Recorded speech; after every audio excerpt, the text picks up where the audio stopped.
Welcome back to our channel physics Mantra by Chauhan sir. कैसे आप सभी।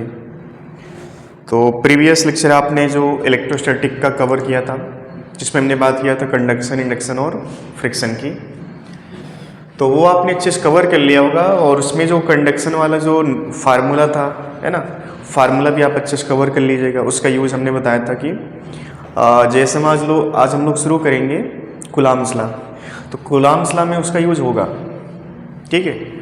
और चार्ज डिस्ट्रीब्यूशन की बात हम लोग आज करने जा रहे थे। तो आज का टॉपिक हम लोगों का distribution of charge,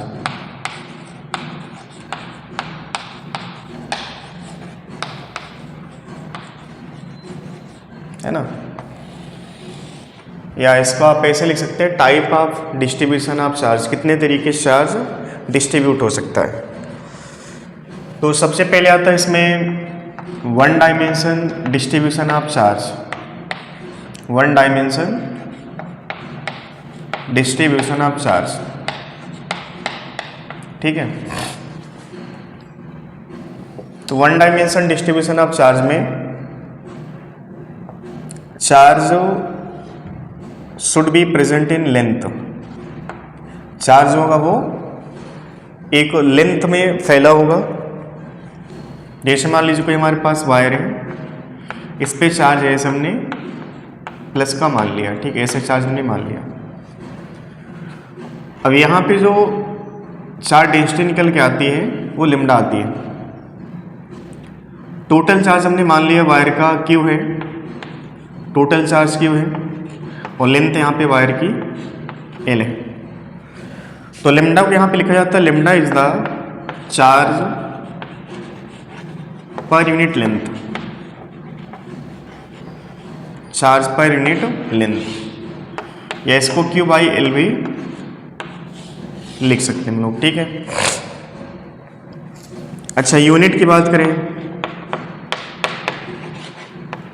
unit of लिम्डा क्या होगा, ये होगा कूलॉम पर मीटर, किस में होगा, एसआई में। सीजीएस में क्या होगा, ईएसयू पर सेंटीमीटर, इसमें कोई रॉकेट साइंस नहीं है। अगला होगा हमारे पास two dimension distribution of charge, ठीक है, इतने साफ समझ आना। Two dimension distribution of charge, two dimension distribution of charge का मतलब चार्ज किस में होगा, लेंथ और विड्थ दोनों में होगा। मतलब कि जैसे हमारे पास मान लो कि रेक्टेंगुलर प्लेट है, इस प्लेट पर चार्ज ऐसे फैला हुआ है, ठीक है, चार्ज ऐसे यहाँ पे डिस्ट्रीब्यूट है। अब यहाँ पर इसका कुछ एक क्षेत्रफल बन गया, एक एरिया बन गया। तो एरिया हमने मान लिया इसका ए है, और यहाँ पर जो चार्ज डेंसिटी बनेगी, जैसे यहाँ पे लिम्डा क्या है, लिम्डा चार्ज डेंसिटी होती है, जिसको हम लोग कहते हैं चार्ज बाई लेंथ या लीनियर चार्ज डेंसिटी, ठीक है। ये बात यहाँ पे लिख देंगे अभी हम लोग। चार्ज डेंसिटी यहाँ पे सिग्मा है, सिग्मा को हम लोग कहते हैं सरफेस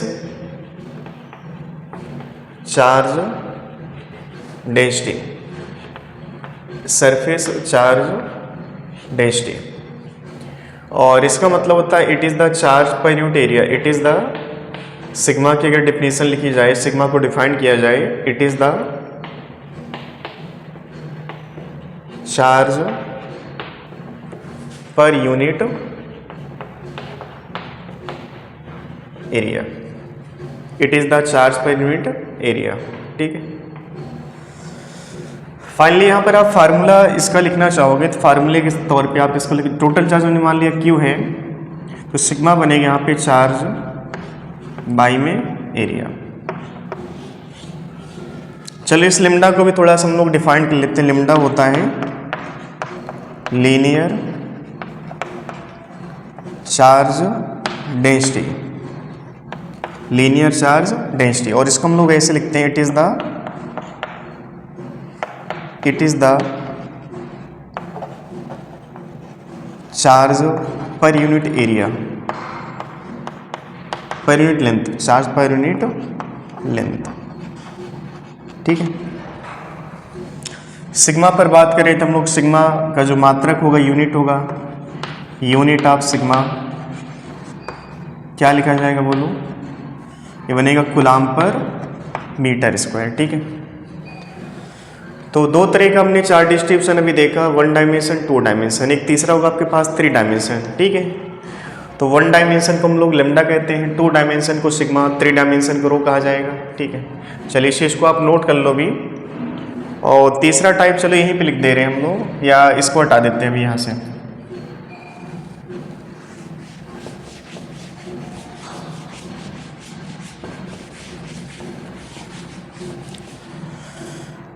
तीसरा हमारे पास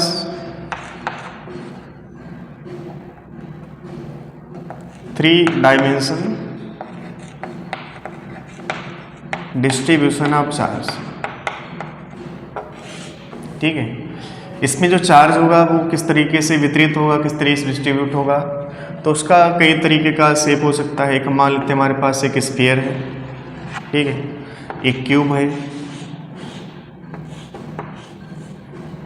एक क्यूब मान लिया जाए,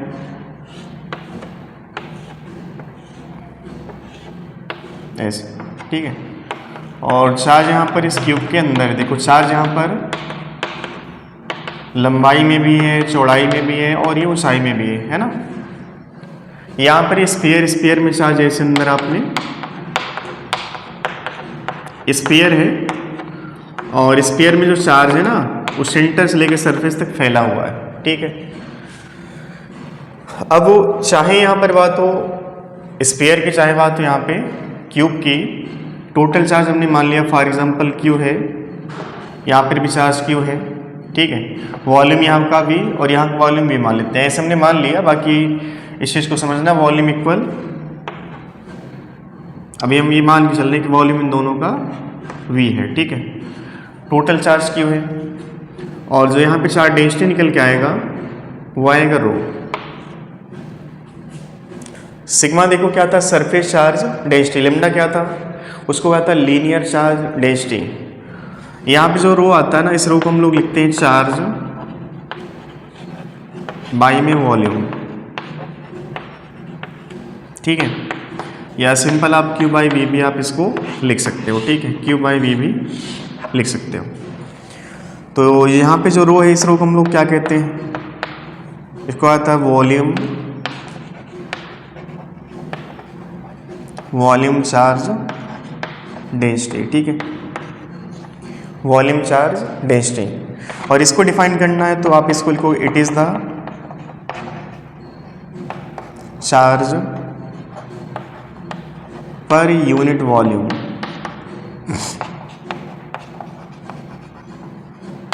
चार्ज पर यूनिट वॉल्यूम होता है। ठीक है, तीन तरीके से चार्ज को डिस्ट्रीब्यूट किया जा सकता है। पहला 1 डायमेंशन को आपने कहा लेमडा, दूसरा 2 डायमेंशन को आपने कहा सिग्मा, तीसरा 3 डायमेंशन को आपने कहा रो। ठीक है, इसका जो यूनिट होगा रो का, आप लिख सकते हैं यहाँ पे यूनिट ऑफ रो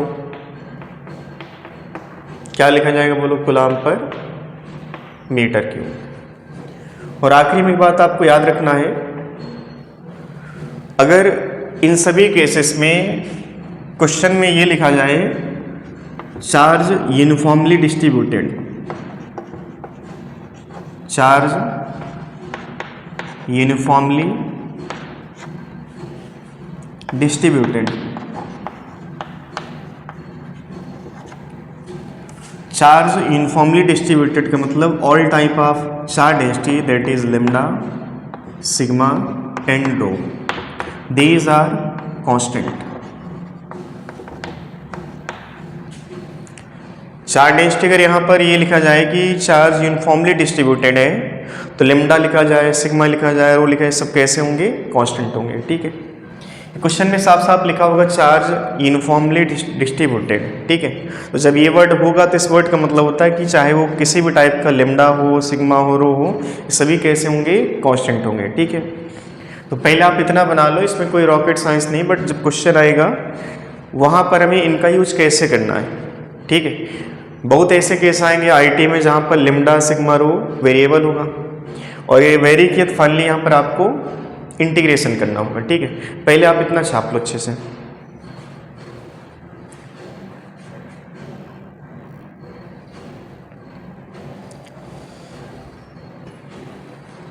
छाप लिया इसको। तो आपकी चीज़ याद रखनी कि जहाँ पर भी क्वेश्चन में यूनिफॉर्म वर्ड होगा मतलब कि वहाँ पे ये जितने भी चार डेंसिटी होते हैं सब कैसे होते हैं, कांस्टेंट होते हैं। अब कांस्टेंट लिम्डा, कांस्टेंट सिग्मा, कांस्टेंट रो, इसका मतलब क्या होता है थोड़ा समझिए अच्छे से। फिजिक्स को आप जब तक फील नहीं करो तब तक आपको मज़ा नहीं आएगा। और सिर्फ रटना नहीं, फार्मूला आपने सीखा, लिम्डा सिग्मा रो, इनका फार्मूला आपने पढ़ लिया, बात खत्म। ठीक है, जैसे हम क्या कि हमारे पास मान लो एक वायर है, इस वायर पे चार्ज डिस्ट्रीब्यूटेड है, ऐसे चार्ज यहाँ पे डिस्ट्रीब्यूट है और टोटल जो लेंथ है इसकी हमने मान लिया 10 सेंटीमीटर।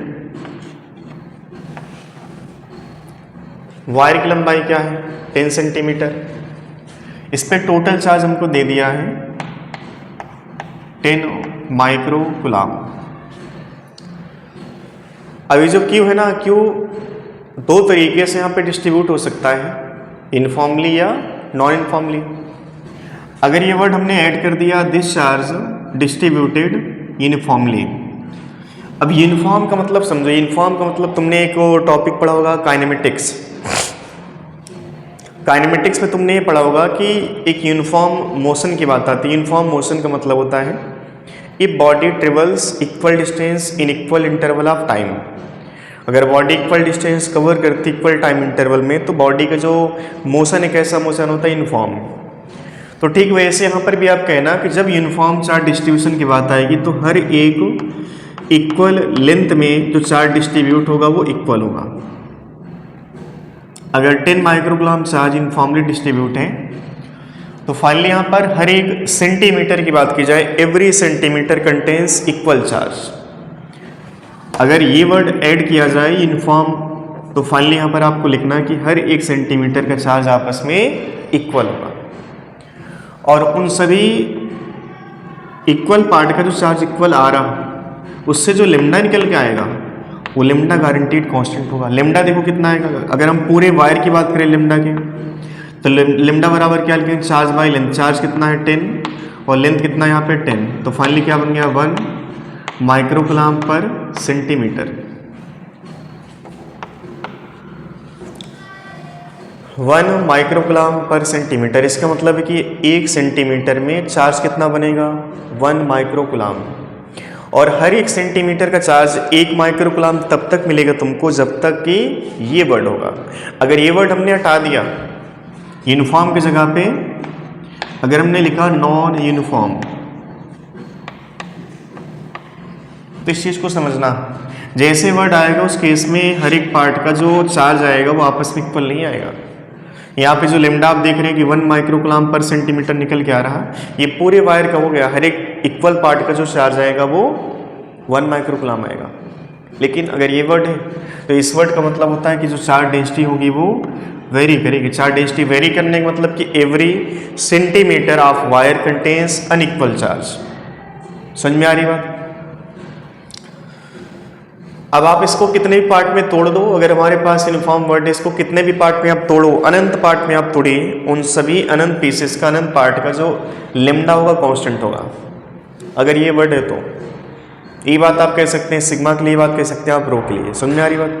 तो चाहे सिग्मा हो, चाहे रो हो, चाहे लिम्डा हो, अगर ये वर्ड यूनिफॉर्म वर्ड है मतलब कि every piece every part contains equal charge. समझ में आ रही बात? चलिए इसको हम थोड़ा सा और कॉम्प्लिकेट करते हैं, क्योंकि क्वेश्चन जो पूछेगा वो अभी देखिए हम लोग फाउंडेशन अपना मजबूत कर रहे हैं। जैसे एक बढ़िया अच्छी इमारत आपको खड़ी करनी होती है तो उसके लिए आप जितना ज़्यादा से ज़्यादा मजबूती दे सकते हैं फाउंडेशन को, उतने ही अच्छे से आप उस पर विश्वास कर सकते हैं कि यार जो बिल्डिंग तैयार होगी मजबूत होगी। अब ये सब बिना पढ़े आप डायरेक्ट कूलम्ब लॉ पर पहुंच जाओ तो गारंटीड आपका जो बेस है ना बिल्कुल कमज़ोर रह जाएगा, और बेस कमज़ोर हो गया तो फाइनली उसके ऊपर आप अच्छी इमारत नहीं खड़ी कर पाओगे। समझ में आ रही बात?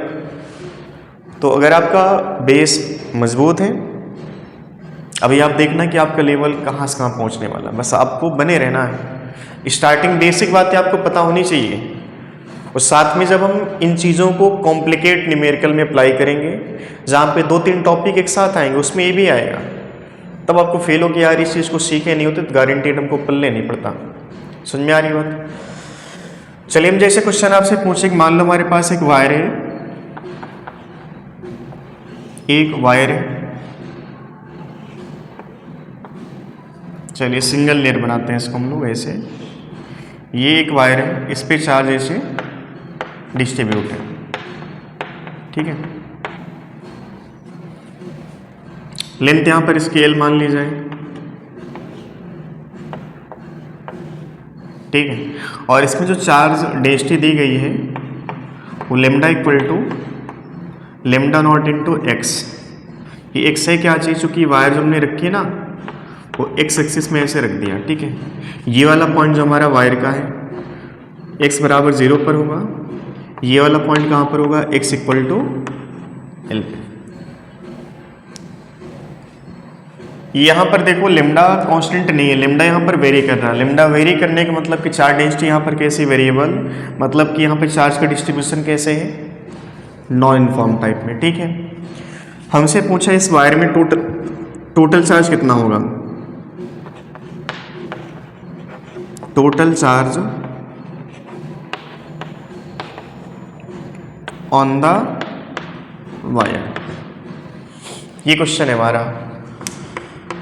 वायर पर टोटल चार्ज कितना होगा, क्योंकि यहाँ पे लेमडा वेरिएबल है तो आप डायरेक्ट फार्मूला नहीं अप्लाई कर सकते कि लेमडा बराबर total charge by total length, वो फार्मूला आप नहीं अप्लाई कर पाओगे। समझ में आ रही बात? तो अब इसमें देखो तुम्हें क्या करना है, चीज़ें अगर वेरी करती तो वहाँ पर क्या करना होता है तुमको, इंटीग्रेशन। जहाँ पर वेरिएबल वर्ड आएगा मतलब क्या करना, वहाँ पर हमें इंटीग्रेशन। ये क्वेश्चन आपको हम करवा दे रहे हैं, बट इससे आप सीखना कि आगे चल के जैसे हमने पूछा कि यहाँ पे एक वायर है जिस पे चार्ज डेंसिटी ये, सामने एक पॉइंट चार्ज हमने दे दिया, हम आपसे पूछे बताओ इनके बीच फोर्स ऑफ रिपल्सन कितना होगा। समझ में आ रही बात? तो चलिए यहाँ पे देखो चार्ज डेंसिटी वेरिएबल मतलब कि हर एक इक्वल पार्ट का चार्ज कैसा होगा, अनइक्वल होगा। तो इस सेंस से हम देखो एक्स पे चल के ए को dx एलिमेंट हमने मान लिया, इस पे चार्ज हमने क्या मान लिया, dq। हर एक इक्वल पार्ट का जो चार्ज होगा वो आपस में इक्वल नहीं होगा, बट जो आपने एक एलिमेंट सोचा है इस एलिमेंट के लिए लेमडा क्या माना जाएगा, constant. Every dx element contains unequal charge but every dx has constant lambda. समझना इस चीज को, every dx part has unequal charge but every dx part has constant lambda. अगर इसके लिए लेमडा कांस्टेंट नहीं लिखोगे तो फाइनली यहाँ पर जो चार्ज dq लिखना वो तुम लिख नहीं पाओगे। मतलब कि जो dx एलिमेंट है इन सभी dx एलिमेंट का चार्ज आपस में इक्वल नहीं होगा। यहाँ पे देखो अगर इनफॉर्म वर्ड था तो हर एक इक्वल पार्ट का चार्ज कैसा था, इक्वल था। और जैसे यहाँ पे नॉन इनफॉर्म वर्ड आया मतलब कि यहाँ पर every centimetre contains unequal charge, ठीक वैसे यहाँ पर देखो अगर हम इस वाले पॉइंट को देखें तो ये वाला पॉइंट हमारा लेमडा कहाँ पर होगा, 0 पे। ये वाला पॉइंट कहाँ पर होगा, lambda equal to lambda not into L पे। तो ये बात कही जा सकती है कि लेमडा एंड ए से एंड बी की तरफ चलने पर बढ़ रहा, और लेमडा बढ़ने का मतलब कि हर एक इक्वल पार्ट का जो चार्ज होगा बढ़ता चला जाएगा। बट हम इस dx एलिमेंट का चार्ज क्या मान सकते हैं, कांस्टेंट मान सकते हैं। इस dx एलिमेंट के लिए लेमडा कैसा माना जा सकता है, कांस्टेंट माना जा सकता है। इस dx वाले के चार्ज जो आपने dq लिखा, dq बराबर क्या लिखना तुमको, lambda into dx, lambda into dx।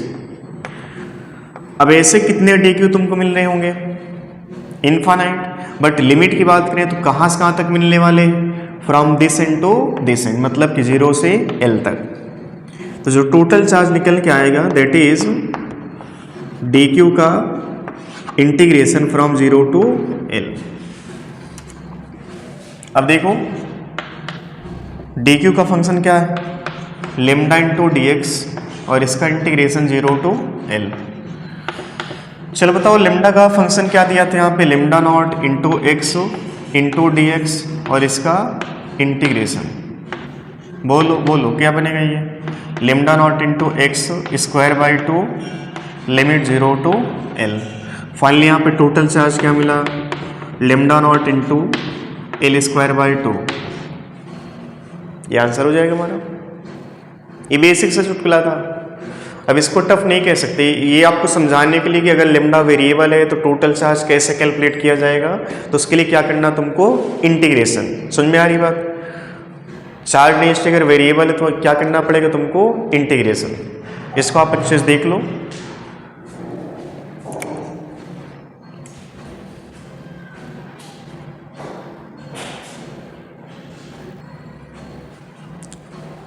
चलिए देख लिया इसको। क्वेश्चन का थोड़ा लेवल और बढ़ाया जाए।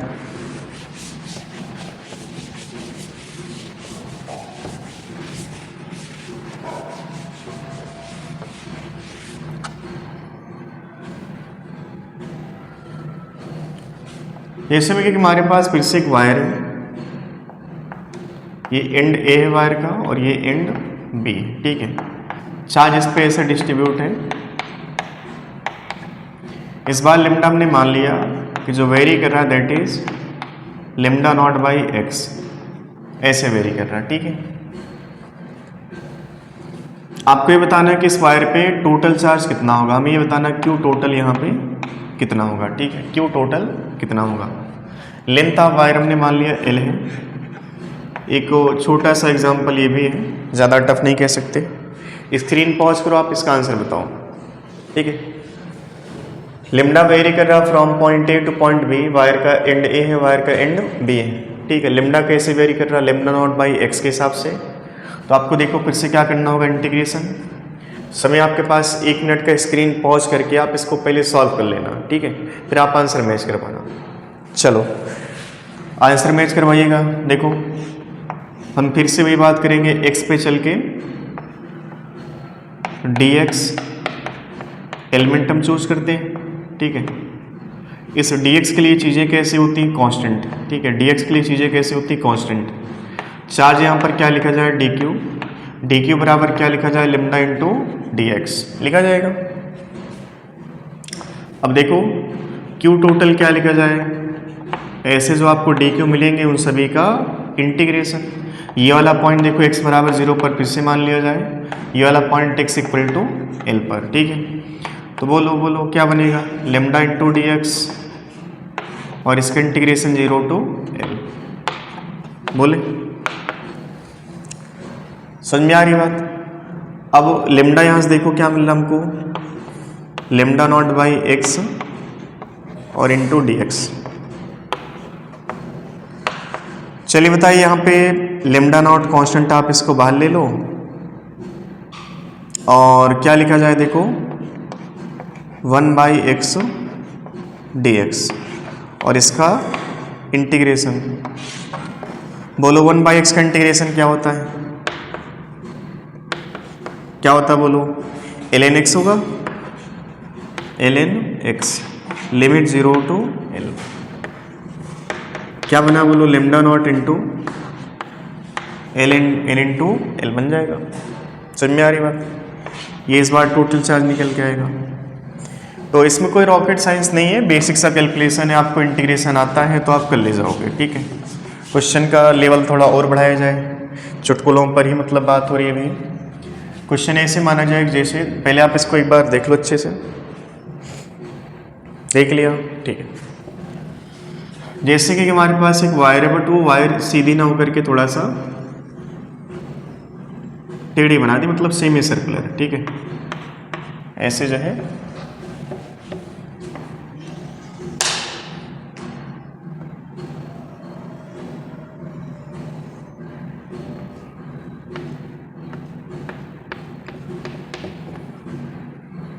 चार्ज डेंसिटी यहाँ पे ऐसे। अब हमेशा प्लस ही चार्ज डेंसिटी होगा, ये गलतफहमी है आपकी, माइनस भी कई बार होगा, ठीक है। चार्ज डेंसिटी यहाँ पे इसका lambda equal to lambda not into किसके साथ इसको वेरी किया जाए? चलो हम ये मान लेते हैं कि जो लेमडा हमारा वो lambda naught into cos theta से वेरी कर रहा है, ठीक है। ये जो लेमडा आपने लिखा है ये एंगल थीटा है, ठीक है। ये पॉइंट हमारा थीटा बराबर 0 पर है। आप इस साइड चलते समय देखो लेमडा आपको जो फंक्शन मिल रहा है वो ऐसे मिल रहा है, ठीक है। जो लेमडा हमने लिखा है इस वाले पॉइंट के लिए लिखा है, ठीक है। रेडियस हम मान लेते हैं यहाँ पे, रेडियस है कैपिटल R। तो लेमडा यहाँ पर कांस्टेंट नहीं है, चूंकि थीटा देखो ये वाला पॉइंट 0 डिग्री पर, ये वाला पॉइंट थीटा 180 डिग्री पे। थीटा चेंज होने का मतलब कि लेमडा यहाँ पे चेंज होगा, और लेमडा चेंज हुआ मतलब कि चार्ज डेंसिटी यहाँ पर कैसे वेरिएबल, मतलब कि हर एक इक्वल पार्ट का चार्ज सेम नहीं होगा। मतलब क्या करना पड़ेगा तुमको, इंटीग्रेशन। इस वाले क्वेश्चन का भी आपको निकालना क्यू टोटल कितना होगा, ठीक है। क्वेश्चन आप नोट कर लो और इसका आंसर आप मैच करना स्क्रीन पॉज करके।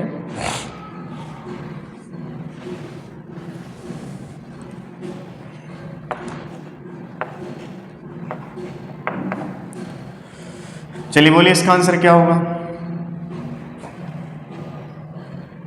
आंसर मैच करवाइएगा आप लोग। देखिए एक छोटा सा एलिमेंट यहां पर हमारे पास है,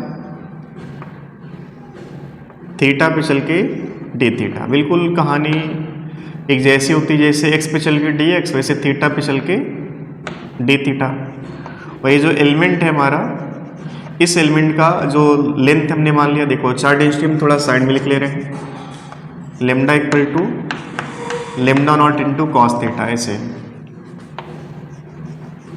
और ये जो एलिमेंट है इसका थिकनेस dl है, चार्ज यहाँ पे dq है, ठीक है। ये जो एंगल हमने इसको डी थीटा लिखा, यहाँ पे आप इसको साफ साफ देखिएगा ये डी थीटा लिखा है। तो सबसे पहले आप देखो dl का फंक्शन बनाओ और dq फंक्शन।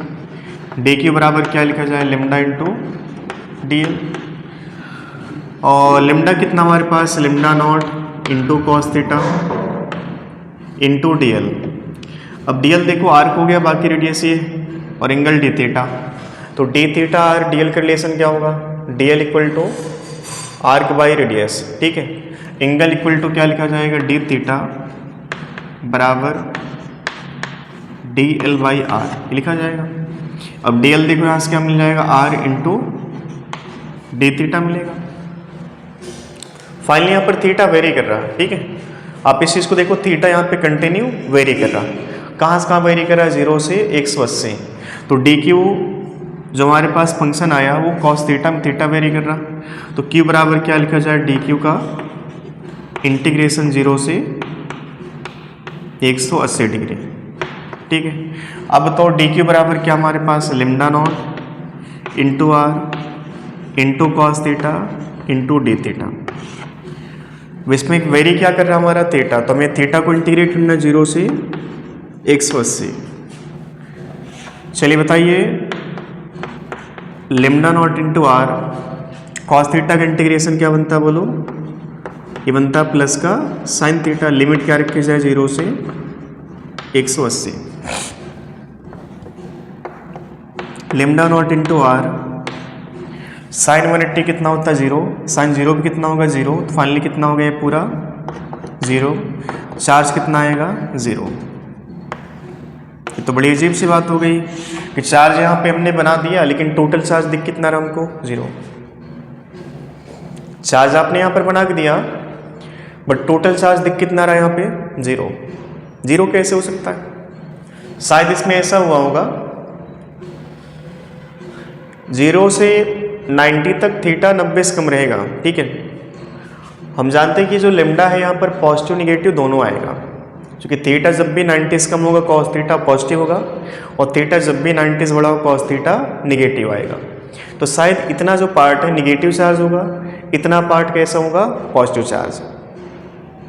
अब जितना प्लस का बनेगा उतना ही माइनस का, इस बात को समझना। जब आप इस एंड से इस एंड की तरफ चलोगे तो कॉस थीटा में थीटा क्या होगा, पहले तो बढ़ेगा, थीटा बढ़ा, थीटा बढ़ने का मतलब कॉस थीटा का मान घटेगा। फाइनली यहाँ पर देखो कितना बन जाएगा, 0। यहाँ पर लेमडा सबसे ज़्यादा होगा, यहाँ पर लेमडा सबसे कम होगा। फिर आप इस साइड चलो तो लेमडा किस में बढ़ना शुरू हो गया, नेगेटिव। बढ़ते बढ़ते यहाँ पर क्या हो जाएगा, देखो अधिकतम हो जाएगा। जितना यहाँ पर मैक्सिमम का प्लस में होगा उतना यहाँ पर मैक्सिमम का माइनस में होगा। तो हर एक इक्वल जो सामने वाला पार्ट है, देखो ये वाला 0 डिग्री और 180 डिग्री, ये वाला प्लस चार्ज होगा, यहाँ पर ये माइनस चार्ज। इनको ऐड किया जाए कितना बन जाएगा, 0। थोड़ा आप ऊपर उठो, मतलब ये निकला कि ये जो पार्ट है ये पार्ट प्लस है, ये पार्ट भले ही हमने प्लस बना दिया बट ये प्लस है नहीं, कैसा चार्ज है, माइनस है। टोटल चार्ज 0 होने का मतलब यही यहाँ पे जो रिंग है ना, इस रिंग पे आधे में चार्ज प्लस है और आधे में चार्ज माइनस है, ठीक है। ऐसे आप फिगर बना सकते हैं। रिंग का आधा पार्ट प्लस का चार्ज है और बाकी आधे में माइनस का, ठीक है। अब जितना यहाँ पर प्लस क्यू आएगा उतना यहाँ पर माइनस क्यू आएगा। टोटल कितना आएगा, क्यू टोटल बनेगा 0। 0 आ रहा है यहाँ पे, समझ में आ रही बात? इसको भी आप नोट कर लो जल्दी से।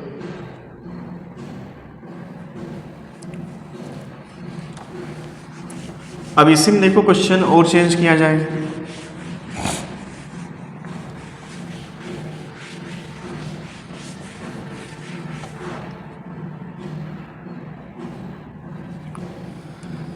जैसे हमने कहा कि हमारे पास मान लो एक रिंग है, बट वो रिंग ना तो सेमी सर्कल है और ना ही 90 वाला केस है, ठीक है। ये कुछ एंगल थीटा मान लिया हमने, ठीक है, ऐसे।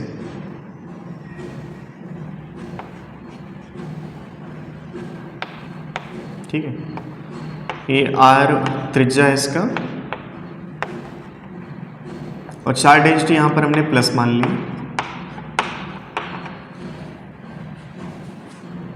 इस पे जो चार्ज डेंसिटी है वो lambda equal to lambda not into sine theta दिया है।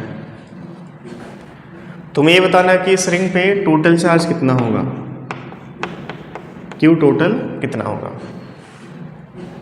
ये जो थीटा हमने लिया है वो ऐसे कहीं आपने देखो, ऐसे कहीं ये वाला पॉइंट हमारा है ना, इस पॉइंट की चार्ज डेंसिटी आपने लिखी है ये वाली, ठीक है। ये एक काम करो, ये जो टोटल एंगल ना इसको थीटा नॉट मान लो, ठीक है। ये एंगल थीटा है। अब ये क्वेश्चन भी आप कर सकते हो, जैसे यहाँ पर देखो कॉस थीटा था वैसे यहाँ पे साइन थीटा है। बस करना क्या तुमको, डी क्यू बराबर क्या लिखना है, लेमडा इंटू, देखो यहाँ पर सेम चीज़ लिखनी है, into D L lambda naught into sine theta into D L. D L की जगह आप देखो आर इंटू डी थीटा आएगा, ठीक है। तो डी क्यू हो गया। अब हमें क्यू टोटल निकालना, क्यू टोटल मतलब डी क्यू का समाकलन 0 से थीटा तक, थीटा नॉट, ठीक है। चल देखो यहाँ से जो चीज़ कांस्टेंट आप इसको बाहर ले लो, lambda not into R constant आप बाहर ले लो, sine theta into D theta 0 से थीटा नॉट। बोलो क्यू टोटल कितना होगा, ये बनेगा lambda not into R into sine theta का इंटीग्रेशन क्या होता है बोलो, माइनस का cos theta, limit 0 to theta naught. अब क्यू टोटल कितना आएगा बोलो, लेमडा नॉट इंटू आर, ये बन जाएगा देखो कॉस 0 क्या होता है माइनस और प्लस 1 हो जाएगा, ये बन जाएगा 1 माइनस कॉस थीटा नॉट। ये क्यू टोटल ऐसे आ जाएगा आपका। इसमें कुछ भी रॉकेट साइंस नहीं, बस बेसिक मैथ आपको आनी चाहिए। जो बायो वाले बच्चे खास करके उनको इंटीग्रेशन आना चाहिए। इंटीग्रेशन आ रहा तो आप इसको कर ले जाओगे, ठीक है। इंटीग्रेशन आना चाहिए। क्वेश्चन का थोड़ा लेवल चेंज किया जाए, इसको आप अच्छे से नोट कर लो।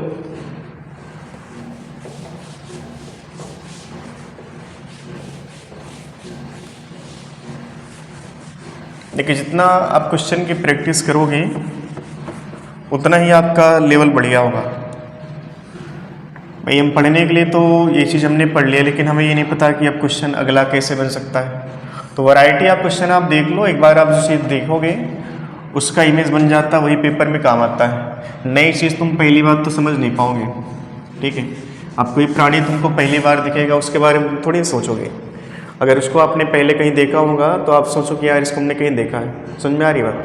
तो ठीक वैसे पेपर में क्वेश्चन जो होते हैं ना, उनको अगर पहले या उनके जैसा तुमने पहले कहीं देखा है तो तुम उनको कर पाओगे।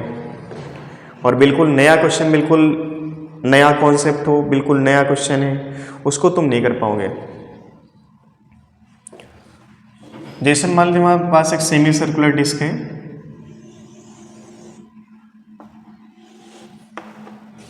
ठीक है, ऐसे यहाँ पे डिस्क है ये, और इस पे चार्ज ऐसे फैला हुआ है, ठीक है, ऐसे चार्ज फैला हुआ है इसमें। और इस सेमी सर्कुलर डिस्क की त्रिज्या हमने मान लिया कैपिटल आर है, और चार्ज एक्सिस का जो सिग्मा दिया है वो sigma not into r square ऐसे दे दिया है, ठीक है, sigma not into r square. अब इसको थोड़ा और कॉम्प्लिकेट कर सकते हैं, बेसिक सा क्वेश्चन बन जाएगा ये। हम थोड़ा और इसका फंक्शन कॉम्प्लिकेट करते हैं, 1 माइनस आर ऐसे कुछ,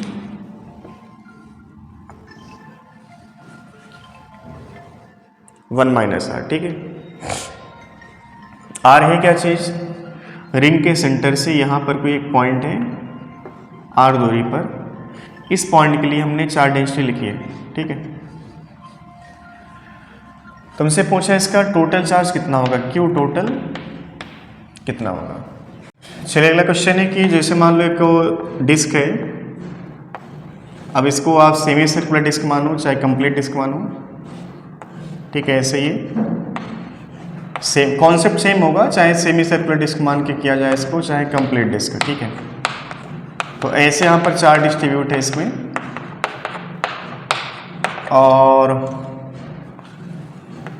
ये रेडियस इसका कैपिटल आर दिया है, सेंटर से ये पॉइंट हमने मान लिया आर दूरी पे, इस पॉइंट का जो सिग्मा है वो सिग्मा यहाँ पर दिया है sigma not 1 minus r. Sigma जो है वो इस आर के रिस्पेक्ट में वेरी कर रहा। तो हमसे पूछा गया कि इस डिस्क में टोटल चार्ज कितना है, ठीक है। समय तुम्हारे पास 1 मिनट का, तुम इसका डेरिवेशन करके बताओ आंसर क्या आएगा। चलो आंसर मैच करवाओ। देखो सबसे पहले यहाँ पर हम देखो एक एलिमेंट कट करेंगे। अब एलिमेंट का शेप कैसा होगा तुमको बताने की आवश्यकता नहीं है, रिंग टाइप होगा ये, ठीक है। जिस शेप की बॉडी उस शेप का एलिमेंट, एक छोटा सा इतना सा छोटा सा एलिमेंट हम कट किए, ठीक है, बिल्कुल छोटा सा। और इस छोटे से एलिमेंट के लिए जो चीज़ें होती हैं वो कैसी होती है, कांस्टेंट, ठीक है। थिकनेस यहाँ पे dr है। इसमें जो चार्ज निकल के आएगा वो हमने मान लिया dq। dq का फंक्शन क्या बनेगा, sigma into D. Sigma into D क्यों बना, क्योंकि सिग्मा बराबर क्या होता है, चार्ज बाई में एरिया। तो चार्ज बराबर क्या बना, सिग्मा इंटू एरिया बनेगा। अब चूंकि यहाँ पे स्मॉल एलिमेंट में चार्ज की बात हो रही है तो उस सेक्शन का जो एरिया होगा बहुत कम होगा, तो हमने उसको लिखा डी ए, ठीक है। D Q charge present in element और एरिया ऑफ द एलिमेंट कितना है, डी ए, ठीक है। अब बोलो डी क्यू बराबर सिग्मा, सिग्मा कितना है, sigma not 1 minus R, D A बोलो 2 pi R into D R. 2 pi R length हुआ और थिकनेस डी आर, ठीक है। चलो इसको और एक्सपेंड किया जाए तो बनेगा सिग्मा नॉट 1 माइनस आर को आप अंदर भेजें तो r minus r square into 2 pi into D r बनेगा। अच्छा अब टोटल चार्ज कैलकुलेट करना तो हमें इस चीज़ को इंटीग्रेट करना है, तो क्यू बराबर लिखा जाएगा डी क्यू का इंटीग्रेशन फ्रॉम 0 टू, क्योंकि डी क्यू कहाँ से कहाँ वेरी करेगा, from this point two this point, ठीक है। तो इसमें वेरिएबल क्या है, स्मॉल आर, और स्मॉल आर का जो इनिशियल पॉइंट है, लिमिट है, वो 0 होगा और फाइनल लिमिट यहाँ पे कैपिटल आर हो जाएगा, है ना। चलिए डी क्यू बराबर क्या देखो 2 pi sigma not r minus r square into D r. अब जो चीज़ वेरी कर रही है आप उसको इंटीग्रेट करते हो। बोलो यहाँ पे हम लिख रहे हैं शेष को, क्यू बराबर क्या मिलेगा, बोलो। देखो अब डायरेक्ट हम इसको कर रहे हैं, आर का इंटीग्रेशन क्या होगा, आर स्क्वायर बाई 2, ये बन जाएगा 2 pi sigma not r square by 2 और आर स्क्वायर का इंटीग्रेशन क्या होगा आर क्यूब बाई 3, लिमिट यहाँ पे 0 टू, चलो अब ये बोलो upper limit minus lower limit क्या बन जाएगा 2 पाई सिग्मा नॉट और क्या लिखा जाए आर की पावर 2 बाई 2 माइनस आर की पावर 3 बाई 3, ठीक है। अब इसको आप और अच्छे से लिखना चाहो तो आर स्क्वायर आप इससे कॉमन ले लो, क्या बन जाएगा 2 pi sigma not into r square, अंदर क्या बचेगा बोलो, अंदर बचेगा यहाँ पे 1/2 माइनस आर बाई 3, ऐसा कुछ आंसर हमारा आ जाएगा, ठीक है। ये भी कोई बहुत टफ क्वेश्चन नहीं कह सकते, बस ये कि बेसिक मैथ आपका मजबूत होना चाहिए, ठीक है। नीट वाले बच्चों को बेसिक मैथ आना चाहिए, डिफरेंशिएशन इंटीग्रेशन खास करके आना चाहिए, ठीक है। इसमें और भी क्वेश्चन हम बना के आपको दे रहे हैं, आप इनको घर में ट्राई करिएगा और जो भी आंसर आवे उसको आप कमेंट सेक्शन में जाकर जरूर बताइएगा सर ये आंसर हमारा इस क्वेश्चन का आया है, ठीक है। चलिए इसको हम लोग, ये चीज़ आई होगी समझ में, इसको आप अच्छे से नोट कर लो, इसमें कहीं पर भी डाउट है वैसे डाउट होना नहीं चाहिए, जितना भी कैलकुलेशन बिल्कुल बेसिक कैलकुलेशन है, ठीक है। चलो इसको नोट कर लो अच्छे से।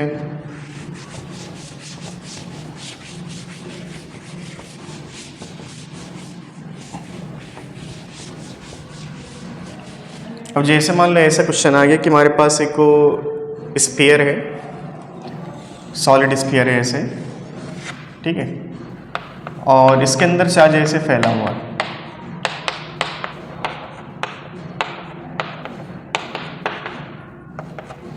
चार्ज डेंसिटी यहाँ पे इसका रो है, बट ये जो रो है ना वेरी कर रहा है ए बाई आर के हिसाब से, ए बाई आर के हिसाब से।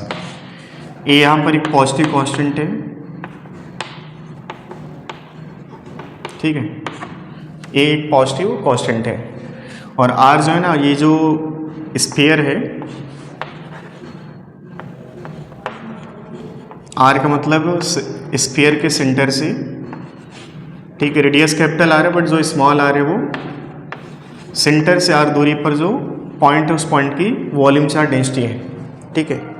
तो तुम्हें ये बताना है कि इस स्फीयर के अंदर कितना चार्ज प्रेजेंट है, क्यू टोटल कितना है, टोटल चार्ज यहाँ पर कितना है। समय तुम्हारे पास 1 मिनट का, इसका कैलकुलेशन करके बताओ।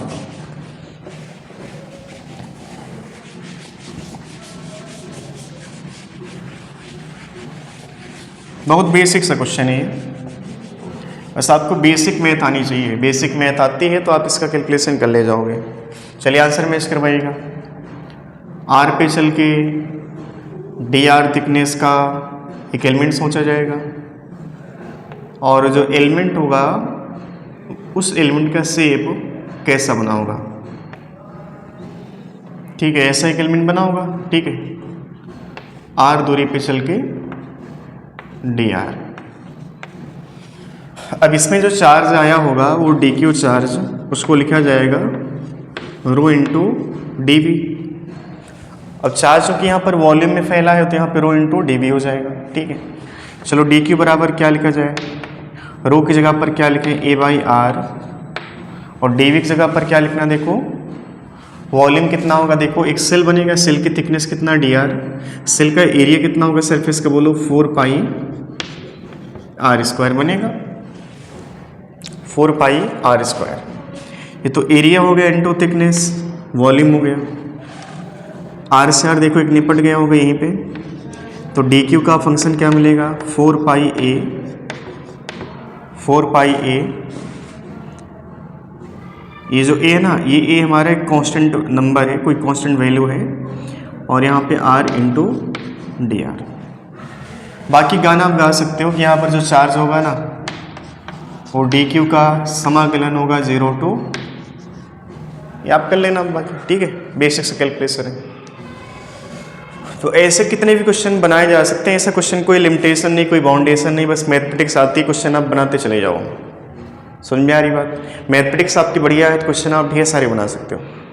मैथमेटिक्स नहीं आते, तुम क्वेश्चन बनाने बैठे, तुमको लगा कि यार इसकी मैथमेटिक्स हमको आती ही नहीं, मतलब क्वेश्चन पॉसिबल नहीं होगा, बट ऐसा नहीं है। मैथमेटिक्स जो फिजिक्स में लगनी है, अगर वो मैथमेटिक्स तुमको आती है तो गारंटीड तुम वैसे क्वेश्चन बना ले जाओगे, समझ में आ रही बात? इतना आप नोट कर लो। टॉपिक को हम लोग थोड़ा सा आगे बढ़ाते हैं हम। ये तो फाउंडेशन कह सकते हैं कि हम लोगों ने जो कवर किया वो चीज़ें आगे चल के काम आनी है। क्वेश्चन जो बनेंगे कुलाम्स लॉ के, गॉस लॉ के, या फिर कह सकते हैं इलेक्ट्रिक फील्ड के, उन सभी टॉपिक पर इनका यूज हम लोग करेंगे। ठीक है,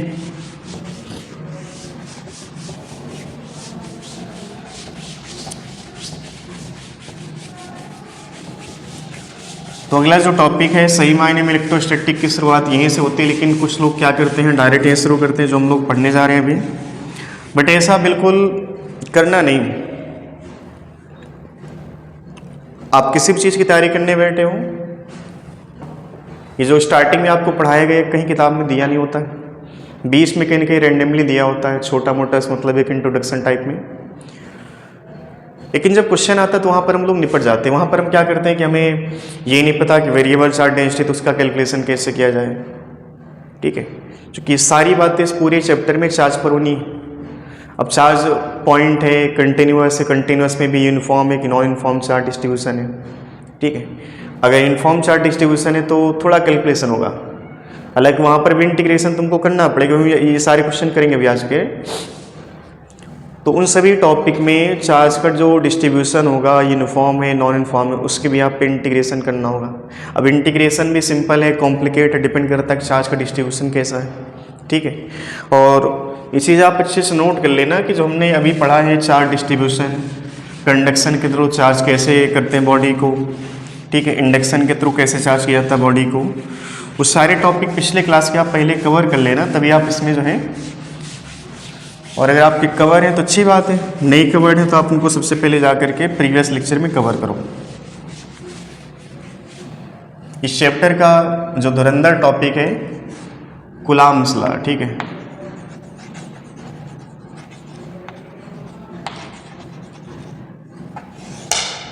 टॉपिक हमारा है कुलाम्स लॉ। ठीक है, हिंदी वाले बच्चों को ये पढ़ाया जाता है कुलाम का नियम, जैसे न्यूटन के नियम होते हैं वैसे कुलाम का नियम है यहाँ पे। अब कुलाम ने क्या किया था उसको थोड़ा सा हम लोग कंपेयर करेंगे। अब यहाँ जो बातें आपको मिलेंगी समझना चीज़ को, कुलाम्स लॉ की बात हो, चाहे फील्ड की बात हो, चाहे पोटेंशियल की बात हो, चाहे पोटेंशियल एनर्जी की बात हो, ये सारी बातें आप कहीं ना कहीं ग्रेविटेशन, इलेक्ट्रोस्टैटिक और ग्रेविटेशन दोनों के कॉन्सेप्ट सेम होते हैं। थोड़ा बहुत डिफरेंस होगा, न्यूमेरिकल का जो लेवल है यहाँ पे बहुत ज़्यादा नहीं जाता, बट यहाँ पे लेवल आप न्यूमेरिकल ज़्यादा जाता है। अगर ग्रेविटेशन नहीं बनता तो हो सकता है कुलाम का जो नियम है शायद वो नहीं आता। अब ग्रेविटेशन जो बच्चा पढ़ के बैठा उनको एक बेसिक आइडिया पता होगा कि अगर जैसे हमारे पास दो पार्टिकल हैं, दो पॉइंट मास है,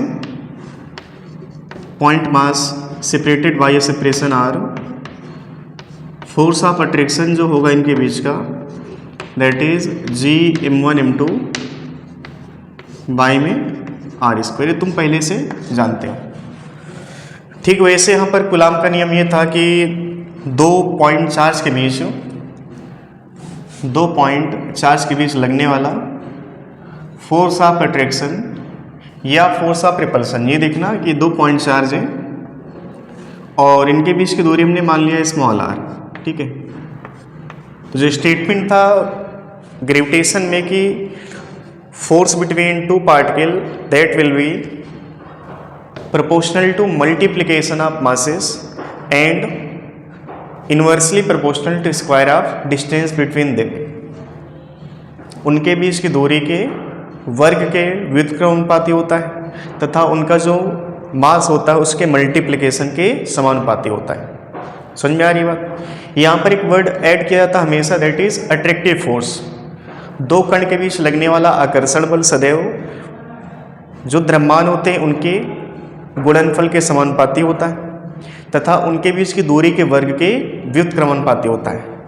यहाँ पर ये बात बोली जाती है कि दो पार्टिकल के बीच, दो आवेश के बीच लगने वाला आकर्षण या प्रतिकर्षण का बल सदैव आवेशों के परिमाण का जो चार्ज का मल्टीप्लिकेशन, उसका जो मैग्नीट्यूड है उसके समानुपाती होगा तथा उनके बीच की दूरी के वर्ग के व्युत्क्रमानुपाती होगा। यहाँ पर केवल एक ही वर्ड ऐड होता है, होता है कि आकर्षण का बल, यहाँ पर देखो आकर्षण या प्रतिकर्षण दोनों लग सकता है। तो यहाँ पर बात कूलाम साहब ने बोली थी कि आवेशों के बीच लगने वाला बल आवेशों के गुणनफल के परिमाण के समानुपाती तथा उनके बीच की दूरी के वर्ग के व्युत्क्रमानुपाती होता है। अब परिमाण का मतलब कि अगर ये प्लस है तो प्लस इंटू प्लस प्लस ही आएगा, अगर ये प्लस है माइनस है तो प्लस इंटू माइनस माइनस आएगा, लेकिन यहाँ पर ओवरऑल क्या रखना, तुमको प्लस ही रखना है। साइन यहाँ पे नहीं रखना, देखना यहाँ पे नेचर हम नहीं रखेंगे, ये प्लस है माइनस है तो प्लस इंटू माइनस मतलब कि माइनस, ये प्लस है तो प्लस माइनस है तो भी क्या रखा जाएगा, उसको प्लस रखा जाएगा। ठीक है, तो ये बेसिक सा फार्मूला आपने पहले पढ़ रखा है कि जो एफ होगा proportional to multiplication of masses और बायमेन के बीच की दूरी का स्क्वायर। अच्छी बात हम जानते हैं कि जो प्रोपोर्शनलिटी होती है इसको हटाने के लिए एक कांस्टेंट लाना पड़ता है। अब सिंपल देखो, बार बार एक मॉड हम नहीं लिखते तो हम सिंपल सा Q1 गुणे Q2 लिख लेते हैं और बाई में R स्क्वायर लिखते हैं। ठीक है, अच्छा यहाँ पर जो K होता है, इस K का वैल्यू भी डिसाइड होता है, इसका कंप्लीट जो नंबर होता है वो भी लिखवाया जाएगा। बाकी इसको लिखा था 1/4 पाई एप्सिलॉन नॉट Q1 गुणे Q2 बाई में R square.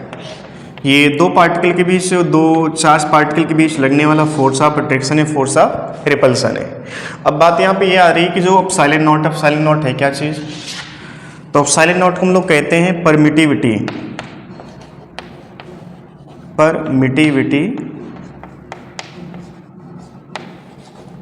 Of free space. ठीक, परमिटिविटी ऑफ फ्री स्पेस। यहाँ पे जी को हमने क्या कहा था, जी को हमने कहा था यूनिवर्सल ग्रेविटेशनल कांस्टेंट। ये पूरे ब्रह्मांड के लिए जो जी होता है ना, कैपिटल जी जो होता है ये कांस्टेंट होता है, जबकि जो एप्सिलॉन नॉट है, एप्सिलॉन नॉट ये इस बात को डिसाइड करता है कि आवेशों के बीच लगने वाला force of repulsion, force of attraction कहाँ पर है, मीडियम कैसा, एयर है या फिर एक तरह से कह सकते हैं कि कोई अदर मीडियम है। जैसे कोई मीडियम चेंज होगा ना तो ये जो एप्सिलॉन नॉट है ये भी चेंज होगा। समझ में आ रही बात। जबकि कैपिटल जी की बात करें मीडियम पर निर्भर नहीं करता, कैपिटल जी जो होता है मीडियम पर निर्भर नहीं करता है।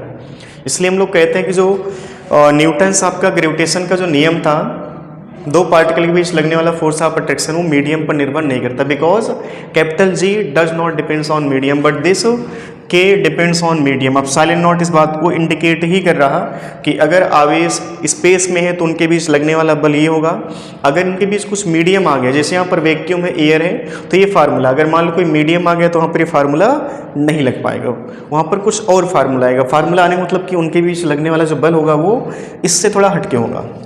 समझ में आ रही बात।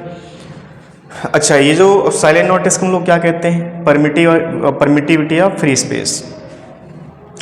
यहाँ पर इनके बीच वैक्यूम है, एयर है, तब ये फार्मूला हमने यहाँ पे लिखा है। ठीक है, ये जो फार्मूला आपने डिराइव किया है, कहाँ पर डिराइव किया है, एयर में। ठीक है, ये कहाँ पर हमने डिराइव किया, एयर या वैक्यूम में।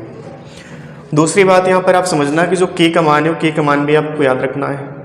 जो के है जिसको हमने लिखा 1/4 पाई एप्सिलॉन नॉट, इसका वैल्यू होता है 9 × 10⁹ अब ये किस में है, एसआई में, एक सीजीएस में है, तो यहाँ पर जो आपने इसको लिखा है एसआई में। अब एसआई में लिखने का मतलब कि जो के है या 1/4 पे एप्सिलॉन नॉट है, इसका यूनिट क्या बनेगा, देखो एफ मतलब कि न्यूटन, बाई का आर स्क्वायर मल्टीप्लाई हो मतलब मीटर स्क्वायर, और एक कुलाम इंटू कुलाम मतलब कुलाम स्क्वायर डिवाइड होगा, तो ये बनेगा इसका मात्रक क्या बना बोलो,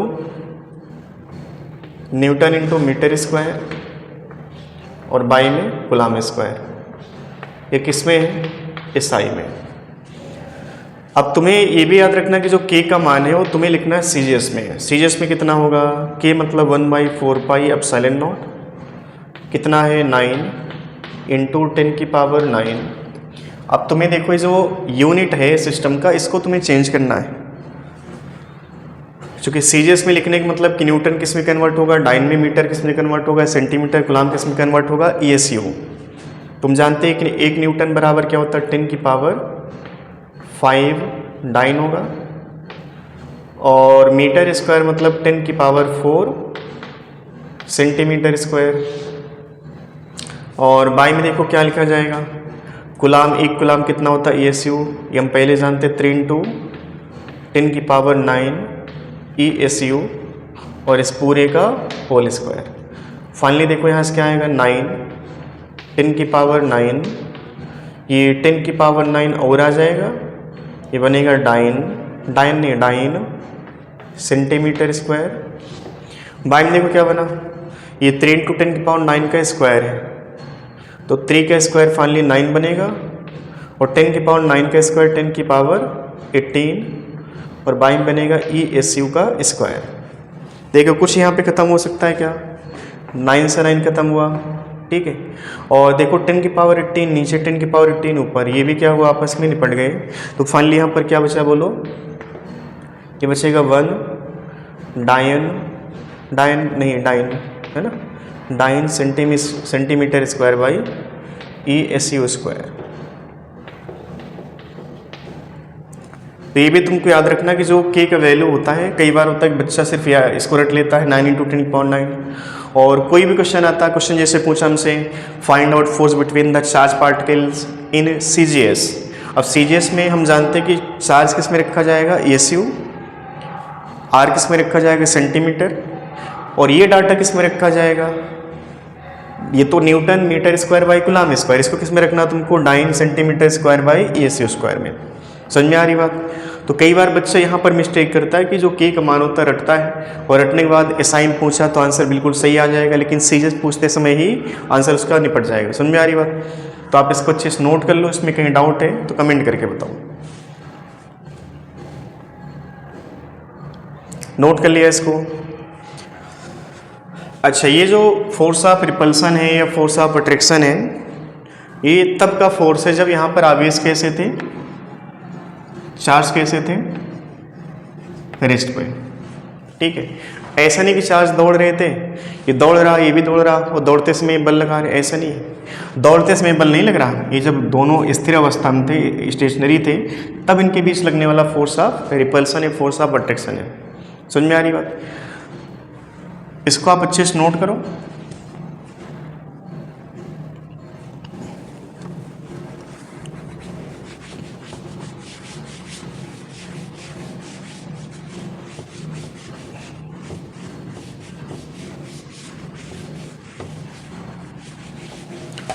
चलिए, फार्मूला हमारे पास है 1/4 pi epsilon naught Q1 Q2 by R square, ठीक है। अब इनके बीच लगने वाला फोर्स ऑफ रिपल्सन हो चाहे फोर्स ऑफ अट्रैक्शन हो, उसको हम कैसे शो करेंगे, किस दिशा में लग रहा होगा। चूँकि फोर्स एक वेक्टर क्वांटिटी है, और वेक्टर है तो उसके पास मैग्नीट्यूड होगा, साथ में डायरेक्शन, ठीक है। बाकी डायरेक्शन देने की जिम्मेदारी हम जानते हैं पहले से एकांक सदिश या यूनिट वेक्टर के पास होती है। बट अभी फिगर में कैसे बनाया जाए कि जो फोर्स ऑफ रिपल्सन है, फोर्स ऑफ अट्रैक्शन है, वो कहाँ पे लग रहा होगा। और जो आपने बराबर K1 Q2 by R square या 1/4 पर epsilon naught Q1 Q2 by R square लिखा है, वो इनके बीच लगने वाला फोर्स ऑफ अट्रैक्शन है, फोर्स ऑफ रिपल्सन है, बिल्कुल सही है।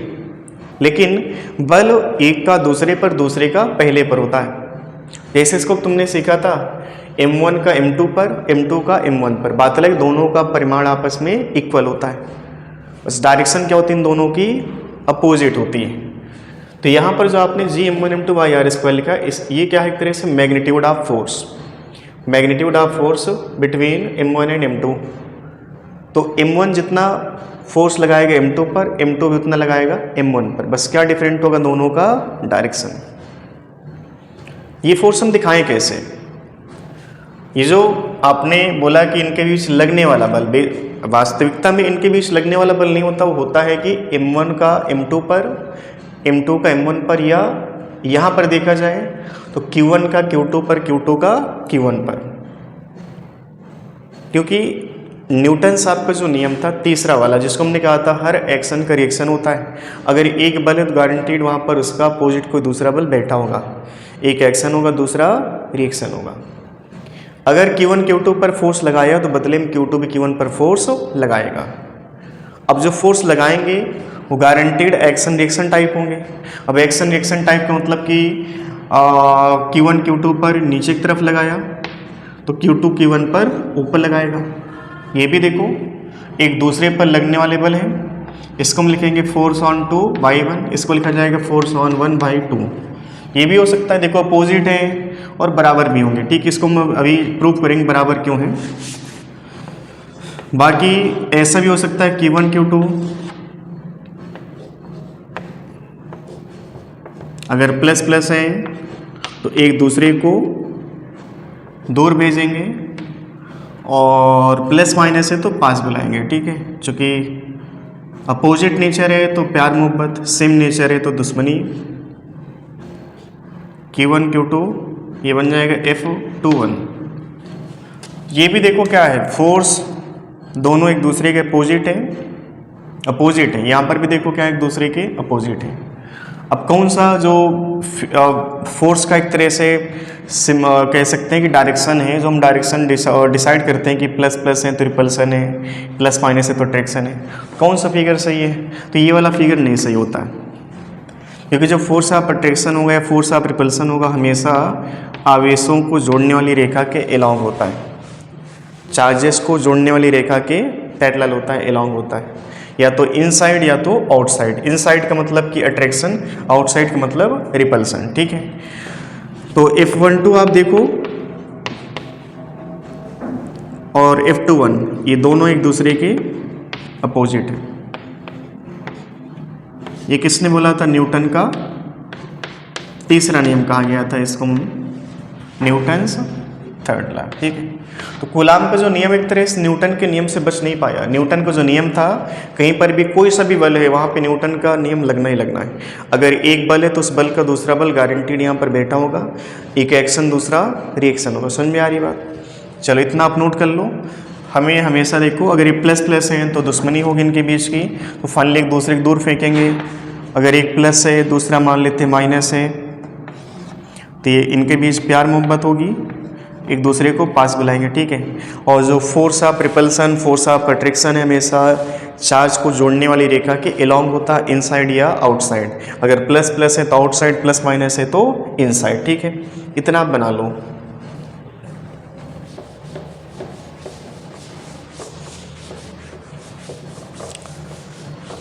अब बेसिक बात हम पहले से कर लेते हैं। हम जानते हैं कि फोर्स कैसी राशि है या कैसा क्वांटिटी।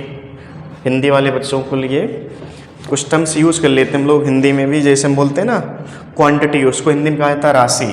राशि खंडा नहीं, एक राशि खंडा भी थी।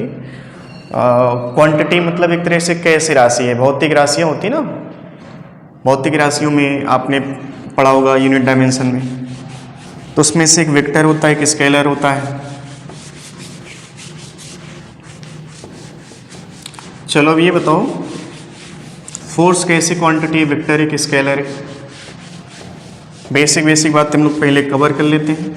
इसमें देखो थ्योरी के नाम पर कुछ है नहीं, थ्योरी आप पढ़ने जाओगे, थ्योरी बस लिमिटेड है। वो जो आपने स्टार्टिंग में लिखा कि force of attraction, force of repulsion always proportional to magnitude of multiplication of charge and inversely proportional to square of distance of charges.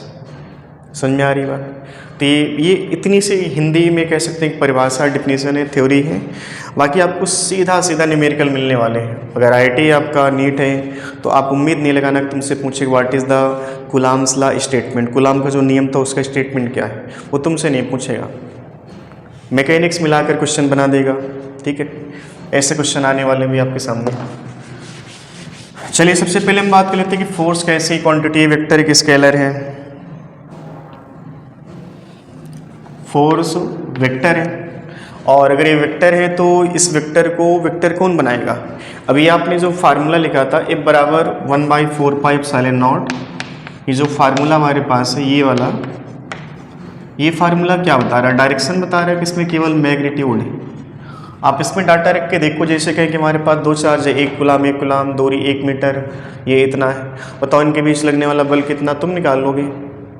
समझ में आ रही बात? बट जो बल है वो बल एक का दूसरे पर, दूसरे का पहले पे, और किस दिशा में उसका यहाँ पर वैल्यू नहीं, उसकी डायरेक्शन नहीं आएगी। समझ में आ रही बात? तो डायरेक्शन अभी इसमें है ही नहीं। पहली बात तो बस आप ये दिखा सकते हो कि प्लस प्लस है तो दुश्मनियों के मतलब एक दूसरे से दूर जाएंगे, उसको तुम डायरेक्शन शो कर सकते हो। बाकी ये जो आंसर आएगा इस आंसर में कहीं पर भी डायरेक्शन नहीं आएगी। आप देखो इस चीज़ को समझो, ये Q1 है, Q2 है,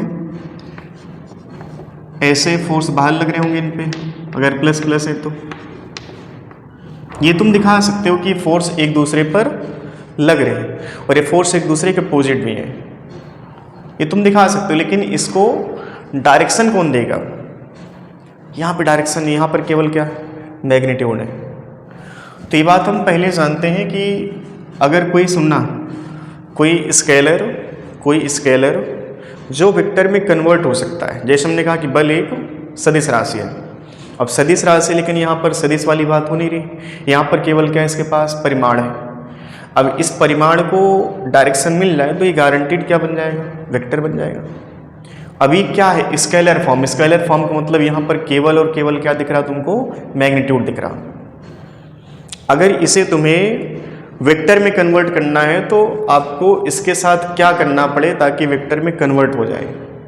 तो एक ही बात आपको पता होगी, वो ये होती है कि जब भी एक स्केलर जो वेक्टर में कन्वर्ट हो सकता है उसके साथ उसका खुद का एकांक सदिश मल्टीप्लाई किया जाए। बहुत आराम सुनिएगा। Scalar which is converted into vector, then we have to multiply by its own unit vector। जो स्केलर वेक्टर में कन्वर्ट हो सकता है, अभी स्केलर फॉर्म है बट स्केलर होता नहीं, फोर्स क्या है, एक वेक्टर है, बट अभी यहाँ पर स्केलर फॉर्म है। इस स्केलर फॉर्म को वेक्टर में कन्वर्ट करने के लिए हमें क्या करना पड़ेगा, इसके खुद के यूनिट वेक्टर से मल्टीप्लाई करना पड़ेगा। अब तुम्हें इस फार्मूले में पूछना है कि तुम में से भैया कौन ऐसा प्राणी है जो इसको वेक्टर में कन्वर्ट कर सकता है। तो हमने इससे पूछा, बोला कि हम तो एक न्यूमेरिकल वैल्यू है, हमारे पास ऐसी कोई कंडीशन नहीं है, ये हाथ खड़े कर लिए। आवेश हम जानते पहले से अदिश राशि है, ये अदिश है तो डायरेक्शन की बात नहीं कर पाएगा। बचा आर, ये आर ही जिम्मेदारी उठाएगा कि भाई अब सबने तो हाथ खड़े कर लिए, बचे हम, तो हम ही क्या करें, इसको वेक्टर में कन्वर्ट कर सकते हैं। तो एक बात याद रखना कि जब भी कोई स्केलर वेक्टर में कन्वर्ट हो सकता है तो वेक्टर में कन्वर्ट करने के लिए उसके साथ क्या मल्टीप्लाई किया जाए, उसका खुद का यूनिट वेक्टर। तो एफ वेक्टर बराबर लिखा जाएगा यहाँ पे एफ इंटू आर कैप। याद करो यूनिट वेक्टर क्या होता है, ए कैप बराबर ए वेक्टर बाई ए। तो ए वेक्टर बराबर क्या लिखा जाएगा, ए इंटू ए कैप। ये तरीका आपने सीखा होगा। अब देखो यहाँ पर ये ए वेक्टर का मतलब डायरेक्शन भी है, मैग्नीट्यूड भी है, और ए केवल क्या है यहाँ पर मैग्नीट्यूड, और ए कैप क्या देगा, डायरेक्शन। ठीक है, ए कैप की जिम्मेदारी है क्या, केवल और केवल डायरेक्शन देना। ठीक है, और ए यहाँ पर क्या दे रहा, मैग्नीट्यूड। और एक साइड देखो मैग्नीट्यूड एंड डायरेक्शन है, तो एक साइड हमारे पास क्या होना चाहिए, मैग्नीट्यूड और डायरेक्शन।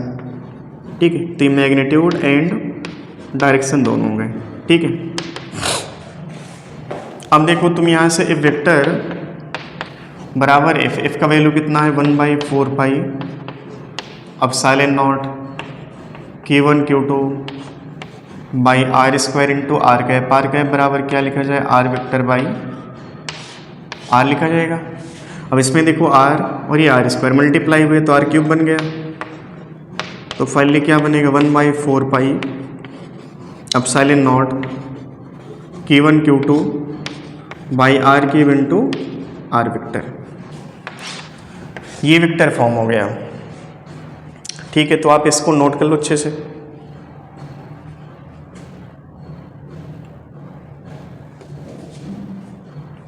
नोट कर लिया इसको।